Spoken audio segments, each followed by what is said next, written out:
The predator cubs tried to copy her smile. The security footage went viral across the station. The medical bay of Station Theta 7 hummed with the soft whir of diagnostic equipment as Katniss Chen checked the vital monitors of her latest patient, a young Vraxian with a fractured talon. The creature's scales shimmered nervously under the sterile lights, its 3 eyes blinking in patterns that signaled discomfort among its species. "Easy there, little one," Katniss murmured, her voice carrying that peculiar human warmth that had made her something of an oddity among the station's diverse population. She smiled, a full, genuine expression that crinkled the corners of her eyes and revealed her flat, omnivorous teeth. The Vraxian cub froze, its predatory instincts momentarily confused by the gesture. Among the galaxy's sentient species, baring teeth universally signaled aggression, a prelude to violence. Yet this human did it constantly, and the sensation that accompanied it felt safe, comforting. Even Stanley Rodriguez, the station's chief security officer, watched the interaction from the doorway, his arms crossed over his broad chest. He'd seen Katniss work her peculiar magic dozens of times, but it never ceased to fascinate him. Humans were still relatively new to the Galactic Federation, their admission barely 2 decades old, and their behavioral quirks continued to baffle the older species. "You're going to confuse every predator species in the quadrant," Stanley said, stepping into the medical bay. His own smile was more restrained. Professional, the kind security personnel across the universe recognized as non-threatening but authoritative. Katniss glanced over her shoulder, her smile widening further. "Stanley, come to check on our patients, or are you just avoiding paperwork again? Can't it be both?"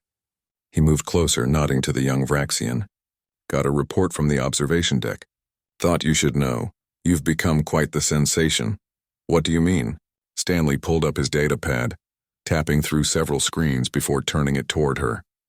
The footage was from one of the station's public areas, a recreation zone designed for juvenile residents. 3 Vraxian cubs, each no larger than a human child, sat in a semicircle. They were attempting to replicate something with their jaws, their mandibles clicking awkwardly. They were trying to smile. The footage captured their earnest efforts with crystal clarity.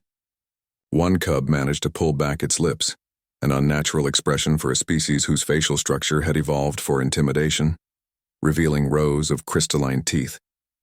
Another tilted its head in that distinctly human way Katniss often did, combining the gesture with its attempted smile. The third had given up on the mouth entirely and was somehow trying to make its eyes crinkle, resulting in a squinting expression that looked more painful than pleasant. Katniss's hand flew to her mouth, her own eyes widening. "Oh my God." "It gets better," Stanley said, swiping to the next video. "Or worse, depending on your perspective." This footage showed the cubs approaching a group of adult Vraxians, likely their parents or guardians. The adults recoiled in alarm, their threat displays activating instinctively. Scales bristled, tails whipped defensively, and a cacophony of warning clicks filled the audio feed. But the cubs persisted, their crude approximations of human smiles unwavering. One of the adult Vraxians slowly relaxed, its head tilting in that universal gesture of confusion. Then hesitantly it attempted to mirror the expression. The result was horrifying and hilarious in equal measure. A apex predator's face contorted into something that vaguely resembled friendliness.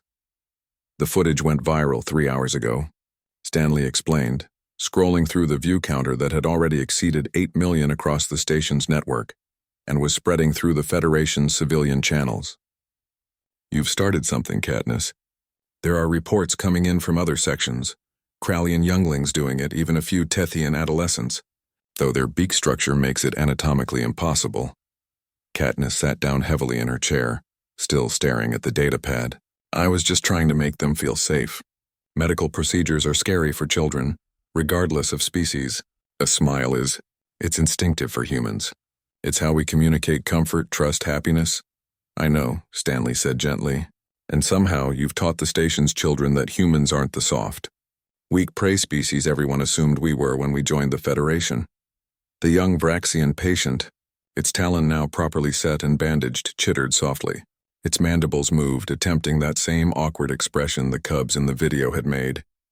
Katniss laughed, a bright musical sound that filled the medical bay, and gently patted the creature's scaled head.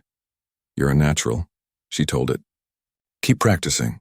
Over the next few days, the phenomenon spread like wildfire through Station Theta 7. The humans, initially bemused by the attention, began teaching interested aliens the subtle art of smiling. It wasn't just about the physical expression, they explained, but the emotion behind it, the openness, the vulnerability of showing pleasure or peace in a universe where most species had evolved to hide such feelings from potential threats. Stanley found himself conducting impromptu lessons. During his security rounds, a group of Krallian teenagers cornered him near the commercial district, their chitinous faces eager and expectant. He demonstrated the difference between a polite smile, a genuine smile, and a nervous smile. They practiced with intense concentration, their naturally aggressive features softening incrementally. The station's xenopsychologists were fascinated. Dr. Thexeral, a prominent Tethian researcher, published a hasty preliminary paper titled Mimetic Behavioral Transfer and Cross-Species Empathy, the Human Smile Phenomenon. In it, she theorized that humanity's instinctive friendliness, what they called social bonding, through vulnerable displays represented an evolutionary strategy so alien to predator species that it triggered a unique response in their young, curiosity instead of aggression. But the real impact became clear during a tense diplomatic incident 2 weeks later. A trade dispute between the Vraxian collective and the Krallian hierarchy had reached a boiling point, with both ambassadors stationed on Theta 7 refusing to negotiate. Violence seemed inevitable, the kind of species-level antagonism that had sparked wars before the Federation's formation. Katniss was treating a minor injury in the diplomatic quarter when she heard the raised voices. She emerged to find Ambassador Vrextal and Ambassador Krillnax in a full threat display, their respective guards surrounding them with weapons ready. Without thinking, she walked directly between them. Stanley, monitoring from the security station, nearly teleported to her location, but something made him wait. "Gentlemen," Katniss said calmly, looking between the two massive aliens. And then she smiled. Not a small, polite smile, but the full expression of human warmth and optimism that had captured an entire station's imagination. Ambassador Vrextal's scales rippled. Ambassador Krillnax's mandibles clicked uncertainly. Then simultaneously, both aliens attempted to return the expression.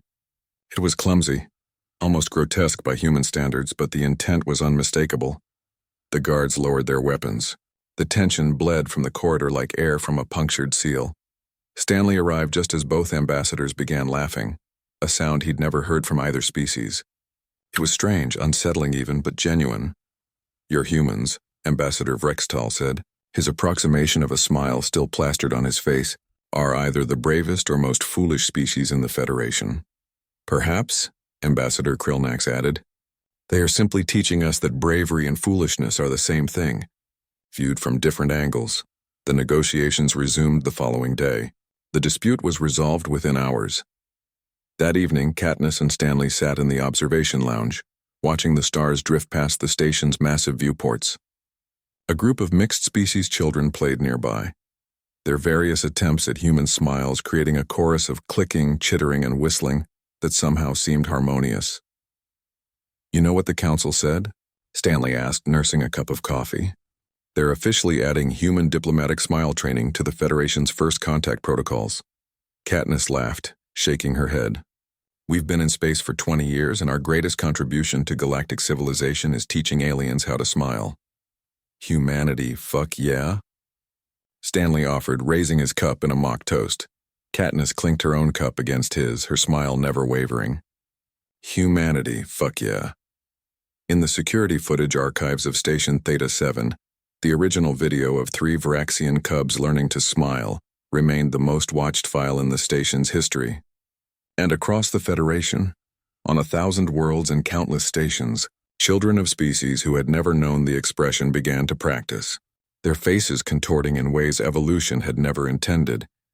They were learning that sometimes the greatest weapon wasn't teeth or claws or superior firepower. Sometimes it was simply the courage to be vulnerable, to show joy, to smile at the universe and trust that it might just smile back.